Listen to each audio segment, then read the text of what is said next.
Hey there, Benheads. The Ben Joravsky Show is 100% independent. Lots of ways you can help us out. You can go visit Ben's website, thebenjoravskyshow.com. He's got brand new featured columns, podcasts, the digital hat if you want to throw in a few digital coins.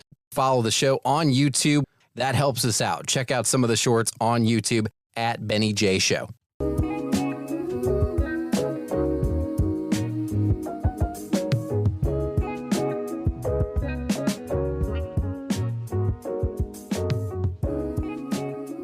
Hello again, everybody. Ben Joravsky here. We're calling this Musk Scapegoat Tuesday, and here's why. That's Musk as an M-U-S-K. You know who that is? Elon Musk. Alderman Gilbert Villegas standing by patiently waiting for me to finish my oration. And what I'm about to orate about, then I'll kick it over to him. So this is priceless, ladies and gentlemen. Two stories in the New York Times going to show Villegas, the actual newspaper. Two stories in today's New York Times to sort of shape where we are right now as a civilization, as a society. One is the prime story of Musk in position to reap billions in U.S. contracts. And this is really trying to stay mellow, cool, and calm about this. So there's thousands and thousands of federal employees who have very crucial positions in making sure that government is responsive to the needs of its people, its taxpayers, its citizens. And they're being fired. Their lives are being thrown up for grabs. And you know what's kind of funny? They act like these are not human beings.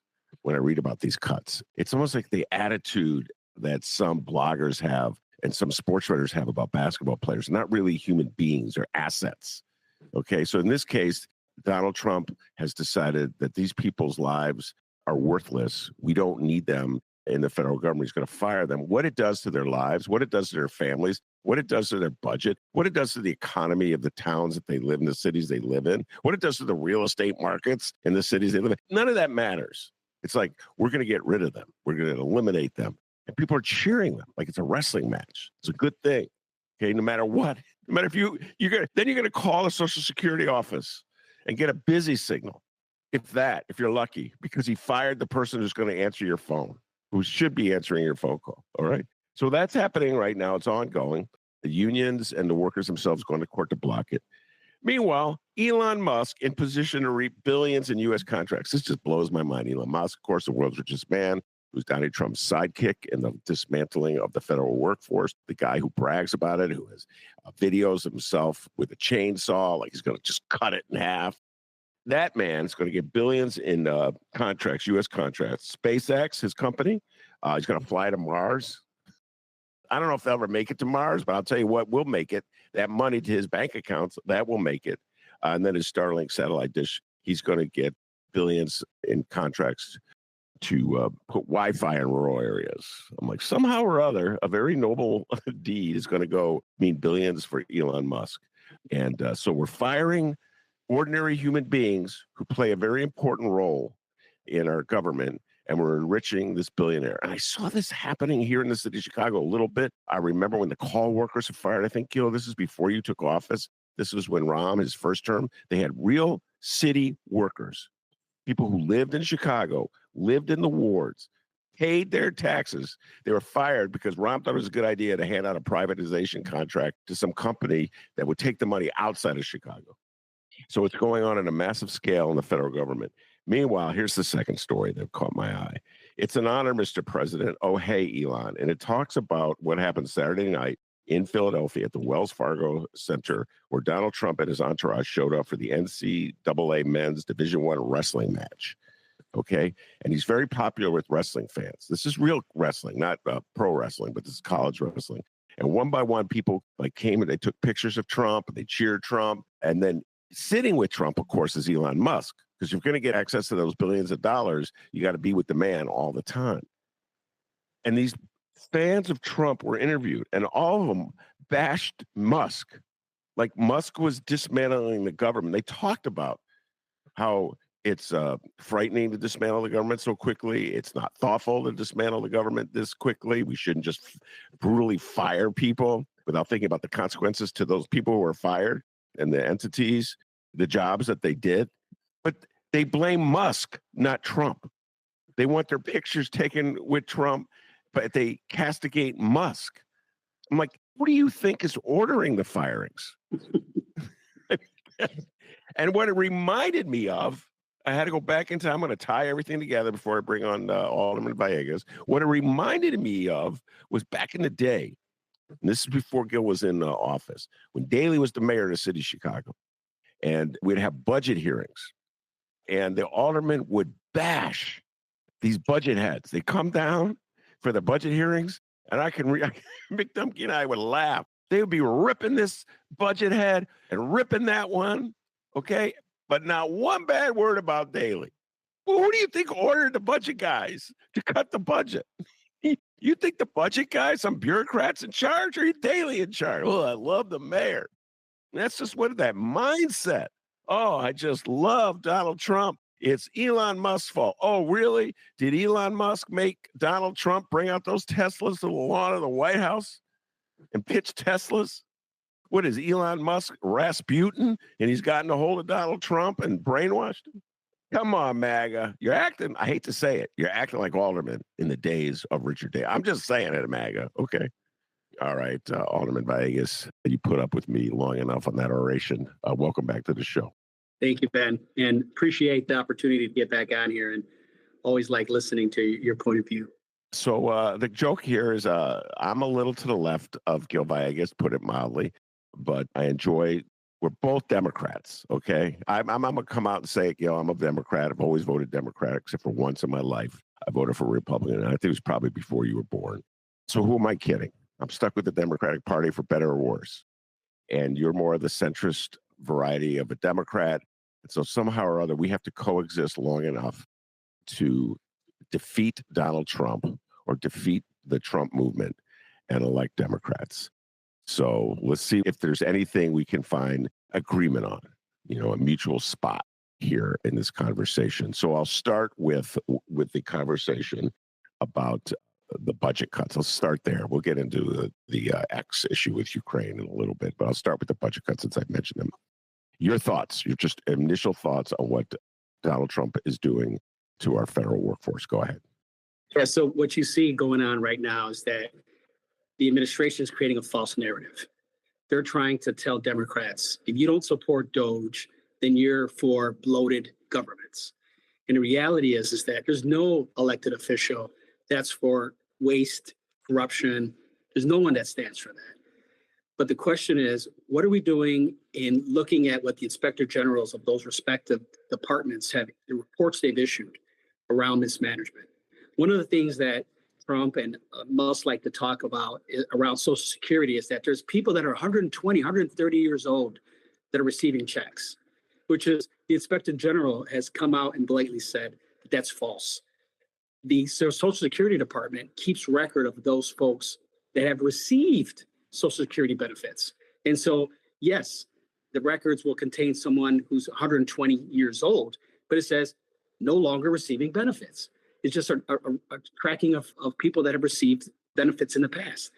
And so if you're going to make cuts or you're going to make efficiencies, then you got to do it with a scalpel. You can't come in there with a chainsaw or a hacksaw and sit there and think that you're going to run this as a business. That happened here in Illinois a few years back under Governor Rauner, where he wanted to run government like a business. And the reality is that in some instances, you can talk about an ROI, but how do you quantify ROI on an orphan, someone that's a ward of the state? There's going to be a cost associated with that. We have to make sure that we're treating people with dignity. Listen, I'm a recipient. My family was a recipient of Social Security's death benefits. My dad died when I was 8. And it really pisses me off that you have MAGA and Musk trying to demonize families that are receiving Social Security survival death benefits. It really does. It's those types of investments that are needed. It's that type of safety nets that's needed in order to make sure that we have people like myself, who was a beneficiary, like my brother, who was a beneficiary, allowing my mom to work with dignity, allowing my mom to raise 2 boys in the city of Chicago so that we weren't statistics. Statistically, I shouldn't be here. I shouldn't be at City Hall. I grew up a single mom, 2 boys in challenging neighborhoods. But it was that Social Security death benefits that allowed my mom the ability to work with dignity. And when neighborhoods got challenging, allow her to move us out so that we can get a better chance. Yeah, we received death benefits. I received it for 10 years. And when you take a look at it, both me and my brother probably totaled $150,000 worth of investments over those 10 to 14 years. But me and my brother have been taxpayers since we were 18. We've paid back that investment multiple times over. Oh, by the way, both me and my brother served in the United States Marine Corps. So we paid our debt back to the government. It's those types of investments that we need to continue making. The fact that they're trying to paint this broad brush of people that are taking advantage of these programs is just really sickening. And the fact that you have Republican congressmen and women and senators that are going along with this BS. Who do you think's the largest recipient of SNAPs? It's these red states of Social Security benefits. I mean, they're trying to create this false narrative. And the reality is that it's time for Republicans to stand up and push back and say, no, these programs do work. Is there bloat? Yes, let's find it and cut it. No one's advocating for additional fraud and corruption and bloatful spending. No one's advocating for that. But we're advocating for programs that work. And so I've dared the Republicans, go ahead and cut Social Security. I dare you, please. It'll make 2026 a lot easier, because the reality is that you have Elon Musk, whose family's never going to have to worry about Social Security for generations, in a position telling people that, yeah, these programs, these Ponzi schemes are bad, and they're not. And the reality is that this Social Security trust fund is not going to impact the budget. It's a trust. It's a separate fund that's set aside for these types of investments. And by the way, you made reference to something, and in my English, I just don't know what it is, and I apologize. Did you say ROI? Is that what you said? ROI, yeah, return on investment, right? Because business politicians like to talk about what's the ROI, and we saw Musk is probably thinking to himself, "Hey, what's the ROI in Social Security here? Like, they put in this much, what are we getting back?" And reality is like, no, that's not how this works. This isn't a business. The investments in people are hard to quantify, but we got to invest in people. I'll tell you what the ROI for Elon Musk is.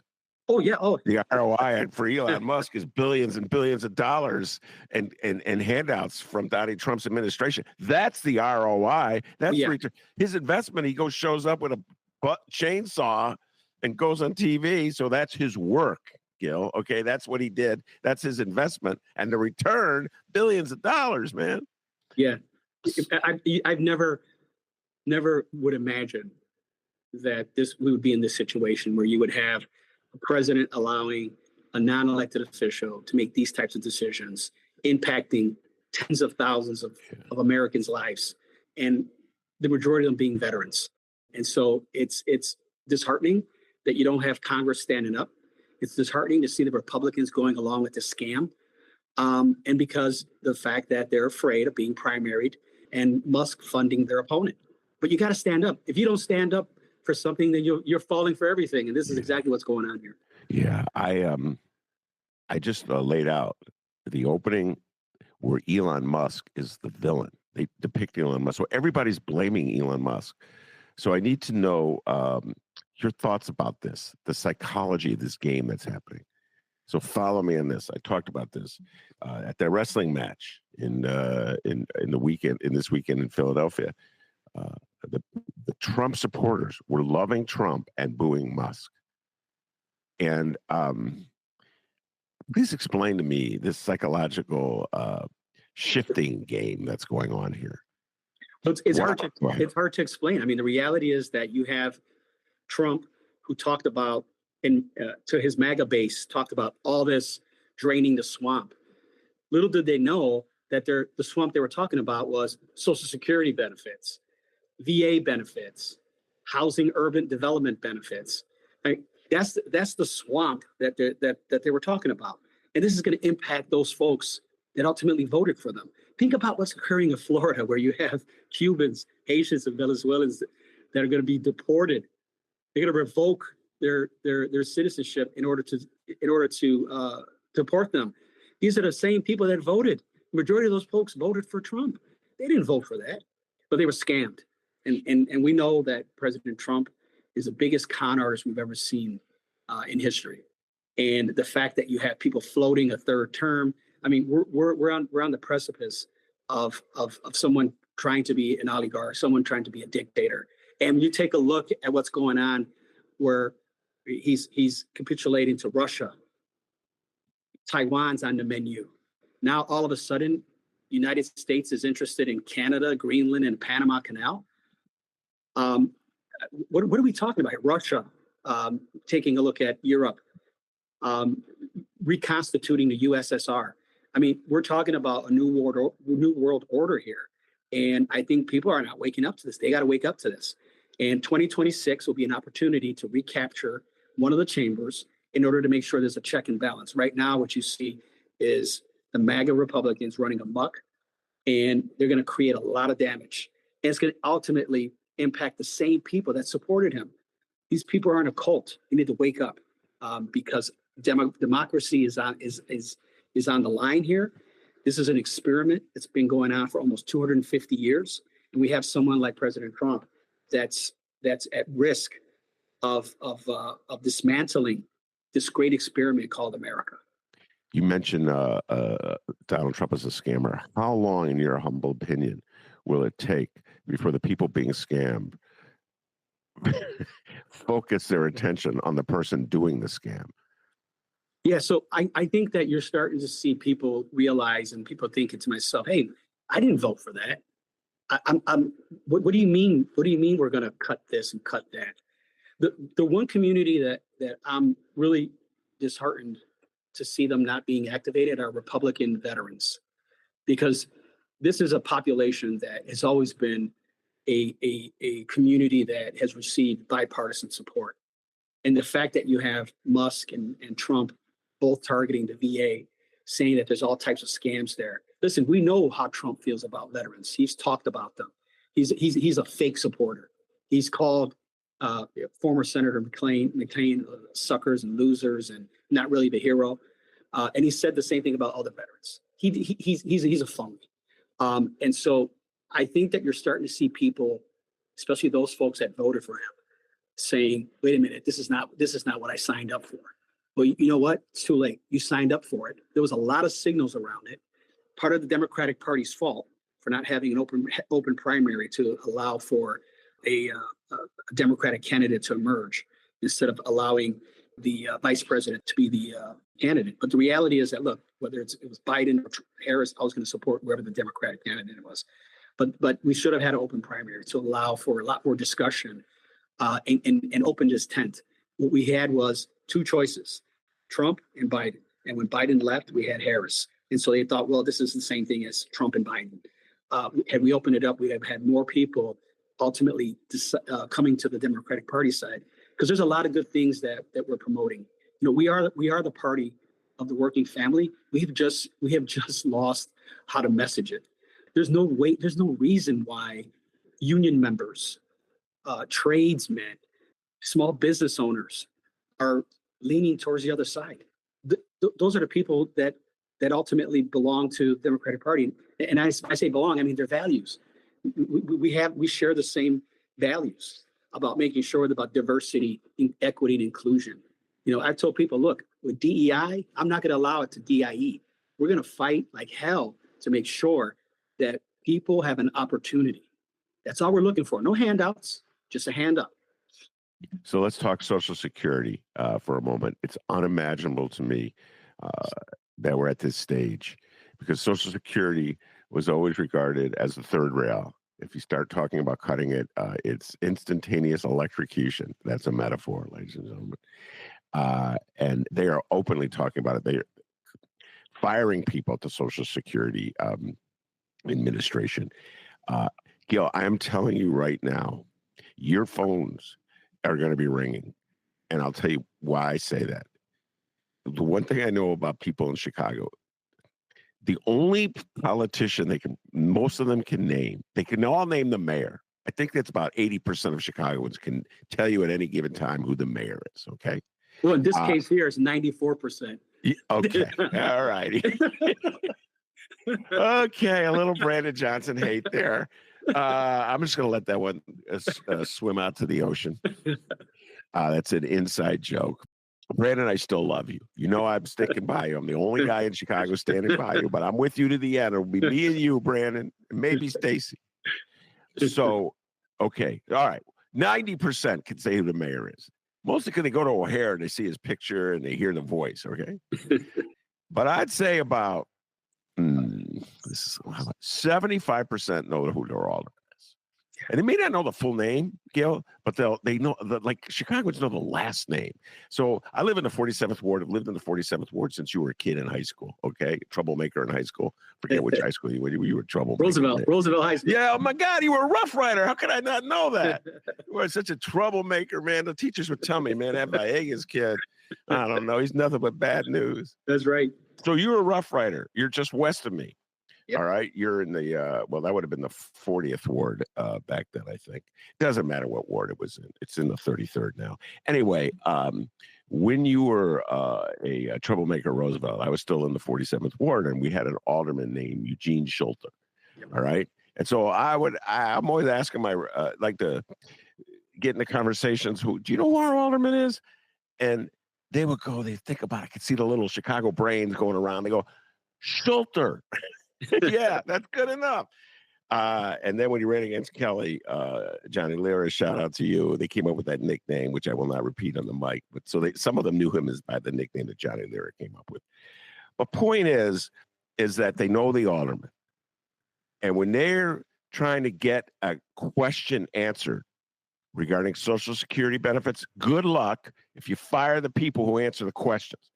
If you're a senior and you can't navigate the portals that they have on the internet, good luck getting some assistance. And I'm in that boat. I'm an old goat, Gil, and I'm not good with computers.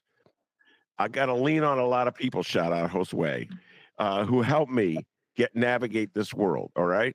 I got a lot of millennials in my life, producer Chris being one of them. But no joke, if I had to navigate that portal, dealing with a computer, that anxiety that old geezers have about computer technology, it's not going to work. And these are benefits that I've paid into. This is a fund that I paid into. Now I want to get my money out so I can live a life. And they're firing the people that can help me get through it, Gil. I'm telling you, Chicago geezers, my generation, they'll be calling you, Rosanna Rodriguez, Matt Martin, even Raylo will get phone calls. Yeah, help me get through this. And because the only name they know is Schulter, Villegas. Do you follow what I'm saying? 100%. And listen, that happens now. Go ahead. The reality is this, listen, I view our office as a service office. We're the conduit between government and the community. And so we receive those calls now around post office issues, right, which belong to the federal government, or an unemployment security payments that belongs to the state, and then also city and county services. So we do that now. Here, I'll tell you a quick funny story. When Trump was in office the first time, I was receiving calls. He had did something, and I was receiving calls from constituents, and they're like, you need to tell Trump. And I was like, okay, I'll tweet him. Like, I don't know how to get a hold of this guy, but we're there to help. And you're right. People are going to come to us, and that's why we've already taken steps. We have a computer set up to help navigate, to allow for our senior residents or folks that may not have Wi-Fi, whatever, to come to our office and help them navigate the government. And I'm going to have someone dedicated to helping them get the benefits that they've earned and they deserve. But it's frustrating though, because they're taking a look at a program that people have paid into, and in some instances, kids that are benefiting from the survival death benefits, as I stated earlier, and they're entitled to this. They're entitled to these types of programs, and it's not a Ponzi scheme. It's a safety net. It's a safety net for Americans to make sure that they're able to live with dignity. And the fact that you have a billionaire, unelected billionaire, that is allowed to run amok in government and put forward these lies, straight up lies, where he says that it's a 150-year-old person receiving. That's BS. The inspector generals for those state departments have put forward reports, and if Congress and the president want to act, they can just merely look at those reports for the recommendations that the IG inspectors have put forward, and put forward legislation. Stop talking about it. But he's trying to get buy-in. Again, they're trying to make this whole scam. But ultimately, it's going to hurt some of the same people that elected this guy. Yeah, and that'll be. I'm gonna really. I'm actually not one of those lefties, Gil, who spent a lot of time. How do I put this? Scoffing at folks who are complaining about what Trump's doing, even though they voted for Trump. I know. I have a bigger problem. My biggest problem. I will now use you as a therapist. I will now confess to you my biggest problem. My biggest problem are the downtown civic groups that rant and rail about Chicago corruption and then look the other way as Donald Trump legalizes corruption. Yeah. Corruption is legal in this country now. Okay? Donald Trump, follow me on this, Gil. His pal Musk is in trouble with Tesla. He's destroying that company the way he destroyed Twitter. And so they bring the cars onto the White House. Okay? They bring the cars on the White House lawn, and Trump is pimping for these cars. And then Sean Hannity's going, I'm going to go buy a car. It's like so bizarre and twisted and weird. Okay? Meanwhile, the guy they're pimping for is getting billions of dollars of contracts and putting money in to make sure that Donald Trump's his flunkies get reelected. How is this not a giant corruption scheme and scam? So I'm mad at everybody's all excited because Michael Joseph Madigan got convicted, okay? And, oh, yeah, all these Republicans pounding their chest, Gil. Yeah, Michael Joseph Madigan. And even Burke. I don't have any love for Burke. You should let Burke out of prison and just vacate the case against Madigan, because if Trump and Musk can get away with it, then why are we punishing people in Chicago? I know you think that you're listening to that and you're going, this dude is twisted. I could see your brain working, Gil, but that's how I view it. Go ahead. Well, no, I would say you're 100% right. I mean, these are the same Republicans are being so hypocritical here. I mean, you have someone that is, having a used car sale on the White House lawn, selling his goods like it's pillow sales guy, yeah. And then saying that people don't have the right to be upset. Eric Trump, Donald Trump's son, had a tweet prior to all the disruption in the market.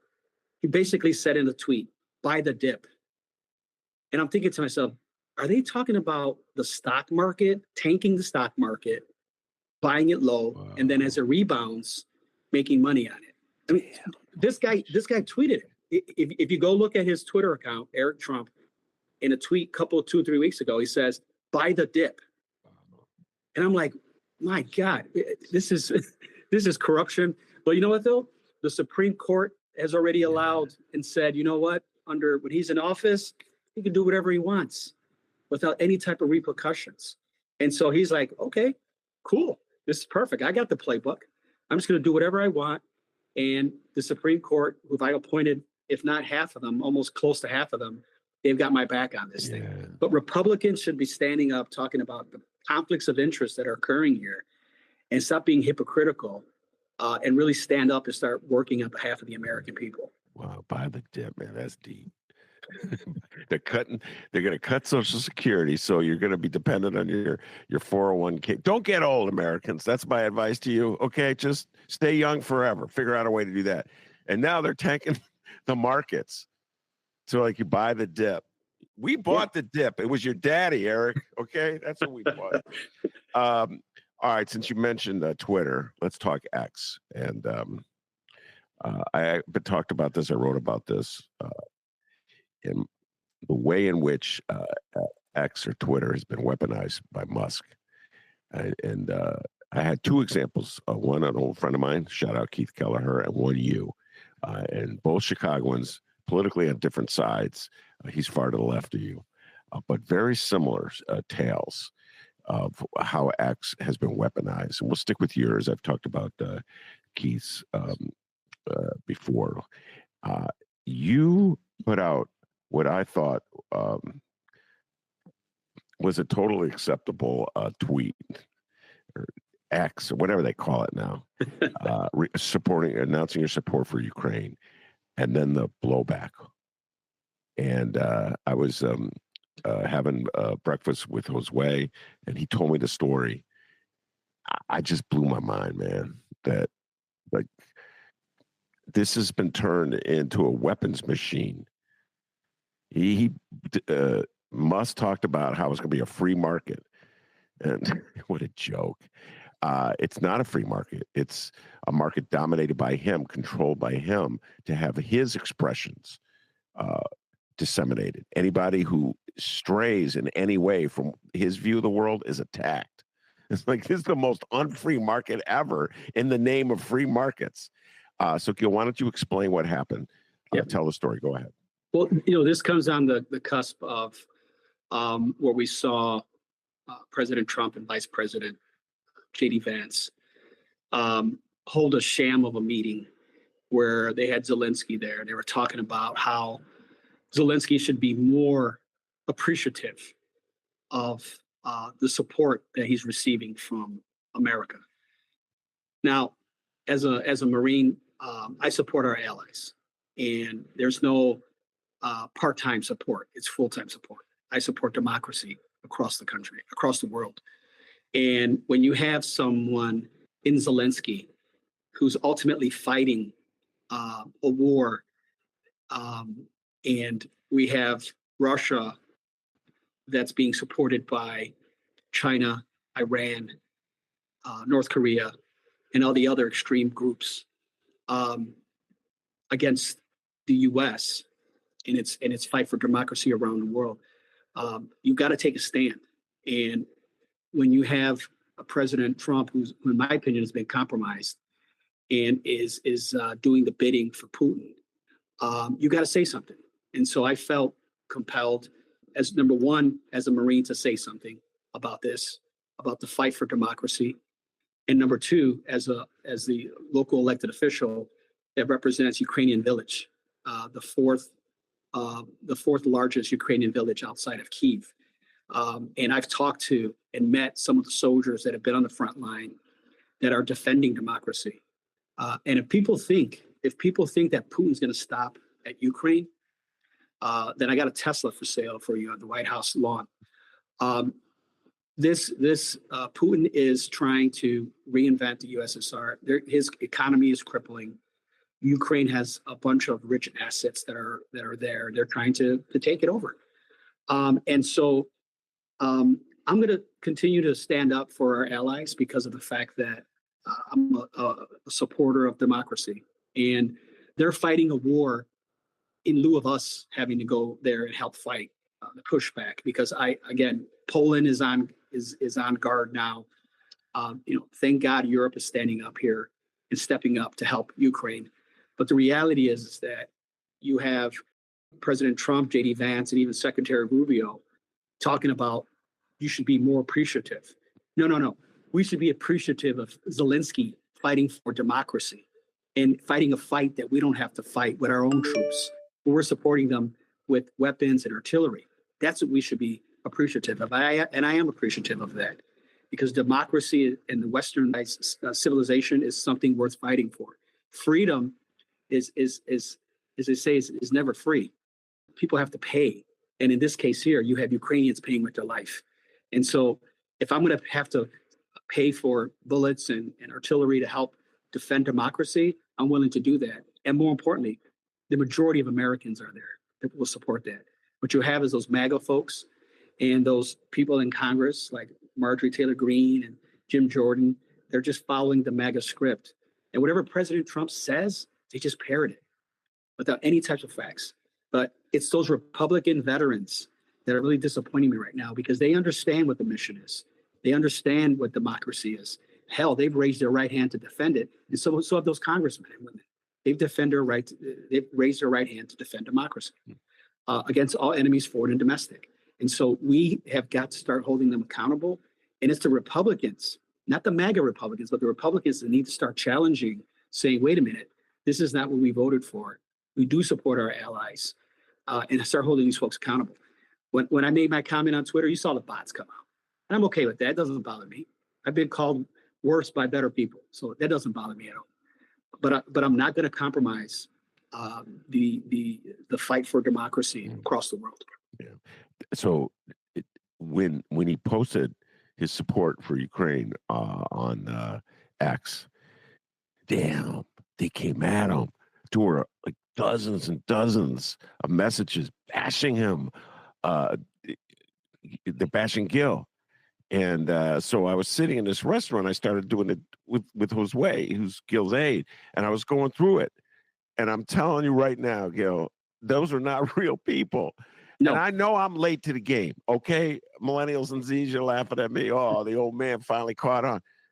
But when you see it in action, and they did it to my friend Keith as well, they just attack, and they're robots. They're not even real human freaking people. And I'm saying this is the situation. This is the setup right now. This is what the Democratic Party is up against. It's like an attack army taking control of Twitter. Bought it. Has used his immense fortune to buy this operation, which I had my doubts about anyway. And now it's just turned it out into a propaganda wing of the Republican Party. Gil, I don't understand why anybody who's not a MAGA person is still on X. Help me out on this. Why are you even bothering to be on it? This is a question I asked Keith. He's still left to you. Why are you guys even on this stupid thing? Go ahead. Well, listen, as an elected official, I'm on every platform except for TikTok. I'm on all platforms: Blue Sky, Threads, Facebook, X, Instagram. I mean, I have to talk to my constituents and those folks that feel comfortable communicating with me on social media platforms. I got to make sure that I have as many as possible covered. So that's one of the main reasons. And quite frankly, I like to provoke the hell out of the far right MAGA folks. I like talking about common sense, hoping that some of these Republicans that are center right will start to realize that how extreme their party is getting. And so I know it's probably an exercise that is not going to bear much fruit, but the reality is that I'm going to continue to talk about democracy. I'm going to continue to talk about the right things that government is doing. Is government perfect? No, there's nothing perfect. But the reality is that there's a lot of good things that government does, and we need to support that, and we need to double down and continue to invest in that. Hell, this guy, the president's talking about cutting 80,000 positions in the VA. No, we should be adding 80,000 positions in the VA. We got men and women who have fought for this country, fought for democracy, fought for the life that we enjoy, that they should be entitled to all the benefits, every benefit. When I was honorably discharged in '92, prior to the internet, they gave me a flight ticket back home. I had to go on the want ads looking for jobs. And it was very, very demoralizing.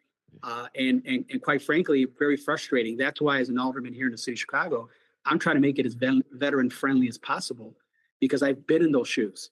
And so when we talk about the VA, no, we need to be investing in the VA.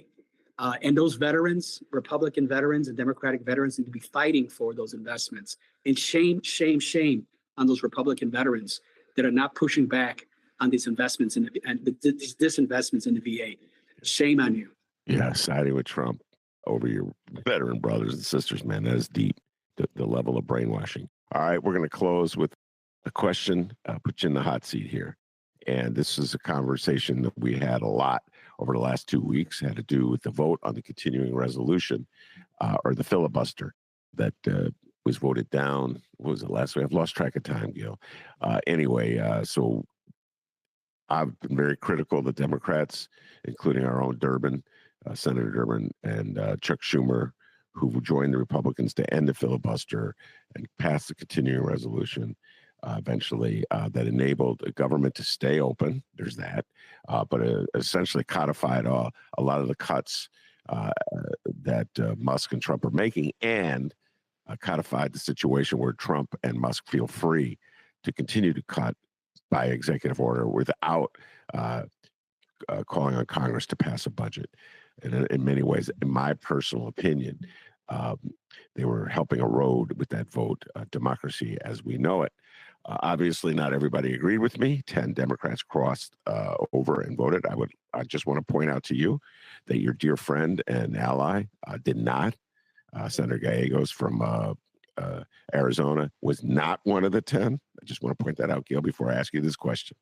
Would you have been one of the 10 if you had been Senator Villegas? Would you have voted to end the filibuster? And give us your reasons one way or the other. Go ahead.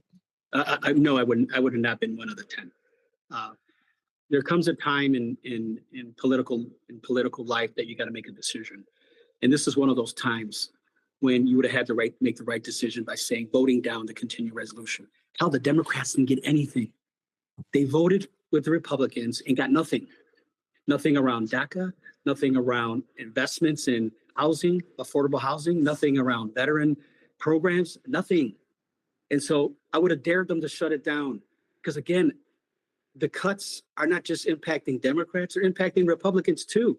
I would have loved to have seen the Republican constituents going to their senator or congressman or woman going, hey, what the hell happened to my Social Security payment? What happened to my VA benefits? I would have loved to have seen that, because then that would have really put President and Musk in a position to have to justify and defend these cuts. But remember, politics is local. Those residents would have been all up and having in arms with their congressmen and their senators, pushing back, going, no, enough of this. We got to get these investments. We got to get investments in people, investing in housing, Medicaid, Medicare. We've got to make sure Social Security is shored up. I would have voted no, and I'm glad my friend from Arizona voted no as well. Senator Durbin voted yes. I think it was a big mistake. I saw Schumer's comment on Meet the Press this past Sunday, where he talked about by allowing the government to shut down, it would have been more damage to the government. Listen, they're already trying to damage the government. We've got to allow the pain to affect Republicans in order to get change. Right now, by this continuing resolution, they created the narrative. And the narrative is that all those cuts that the Republicans made up are justified. The Republicans will see that they're going to be impacted by these cuts as well. But it's going to be too late. I would have welcomed the opportunity to shut down the government and had this big discussion and challenge Trump and Musk to make those deep cuts that they're talking about. They're not talking about cutting fat, they're talking about cutting bones. Yeah. And so you want to break a system that's not perfect, but hell, it's been doing a pretty good job. And are there ways to tweak it? Yes. I have a better idea. Stop doing continuing resolutions and put forward a budget. Let's have a real discussion about spending and revenue. Yeah. You want to talk about immigration, the border? Put forward legislation, secure the border. Yeah. But let's talk about the 11 million people that are here. They ain't going nowhere. This is all a dog and pony, where you have Holman now running around trying to deport everybody. I'm just really pissed off the fact that Republicans, congressmen and senators are allowing this president and his team to run havoc in the country. And ultimately, we need to make sure that in 2026, that in these battleground states and some of these seats that are purple, that Democrats from across the country are stepping in and supporting financially if they can, or knocking on doors or phone banking in order to change one of the chambers. We've got to make sure that there's a check and balance. Right now, what we're seeing is we're the beginning of an autocracy, and it's scary. And so we got to fight back. Well, we'll close with this. There's a election coming up in Wisconsin, a state Supreme Court election, and it's MAGA versus a Democrat. And MAGA knows what's at stake. Musk is going to pump in the money. He's already said it, to elect the MAGA man. All you need to know, the woman's the Democrat, the man's the MAGA man. And hey, I make government easy, folks. I make politics easy. But I view this as, obviously there's some special congressional elections as well in Florida and New York. But all of these are early indicators, Gil, of the bigger showdown to come in 2026. I'm very disappointed. I'll get you to close with your feelings. But I'm just going to tell you right now, I'm very disappointed with the Democratic Party. I believe that the National Democratic Party, I should say, is letting America down on this issue. And they're not, in my opinion, the real villains here, obviously. I mean, they're not the ones cutting Social Security and veterans benefits and making life miserable for a lot of federal employees. But by not standing tough against it, by ultimately capitulating to MAGA and Trump, they're sort of enabling it to happen. So I would love you to use this last moment on this podcast to give a message to the National Democratic Party from the city of Chicago. Go ahead. Yeah, so I'll say that I have a little bit of hope in Ken Martin, who's the new DNC chair. And he's an organizer. And I think that what you're going to see is a different approach for state races and state central races. And I helped to try to help elect him, got some of the folks in Illinois to support him. And I'm hopeful that he's going to help deliver a message. That being said, I think that what you're seeing from Democrats with Bernie and AOC holding these big rallies is that there's an appetite for people, for leaders in DC to do something. They feel hopeless. And we got to remember that the Democratic Party is a big tent. And we've got to start focusing on the kitchen table issues. That's what Republicans have done. They spoke about the border. They spoke about the economy. Now they're in charge, and you see what's going on with the economy. We're on the cusp of a big Trumpflation that's going to take place here. All these tariffs that are going to ultimately impact the American consumer. And so we've got to start focusing on those issues. We should make sure that everyone knows that Trump owns this economy since he ran on it. And the question is, are you better? Remember that old question, are you better than before? And I think that we have to continue highlighting on that. But we got to also start pushing Republicans on issues that Republican voters are talking about, making them take a position, because I can tell you that the MAGA folks don't support some of these quote unquote social programs. They don't. But Republicans in some of these rural areas depend on these types of programs, whether it's Social Security, whether it's SNAP, or even whether it's connectivity, making sure that rural people have the opportunity to receive internet, capital, infrastructure. We need to focus on these, making sure we're bringing manufacturing jobs back. The fact that the president wants to roll back the CHIPS Act, this goes contrary to what he's talking about. You want to talk about manufacturing? Bring the manufacturing of the jobs of the future here. The foundation's already been laid. President Trump and the former past Congress voted to pass the CHIPS Act. It's already creating jobs in Ohio and Arizona. We need to continue doubling down on that. And those are helping areas that have lost old manufacturing positions, whether it was in steel mills, and coal mines, et cetera. But we got to start talking about kitchen table issues and laser focused on that. Listen, we're a big tent. We understand, we support LGBTQIA rights. We know that. We support human rights, period. And so we need to make sure that we're talking about the things that everyday Americans are talking about. Very good, Gil. Appreciate you coming on the show. We've run out of time. I'm going to let you go. I'll talk to you soon. All right, Gil? You got it, Ben. Have a great day. Thank you. All right. Thank you very much, Gil. I also want to thank producer Chris. He does an outstanding job, and I know Gil agrees with me when I say, hey, producer Chris, give yourself a raise. Take it out of petty cash. Peace and love, everybody.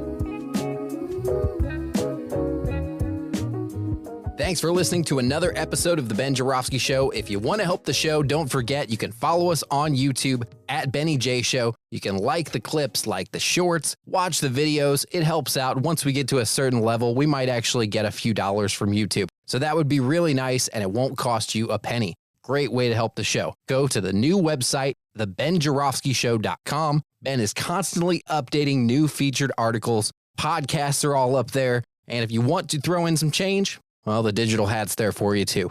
So make sure you check it out, thebenjoravskyshow.com.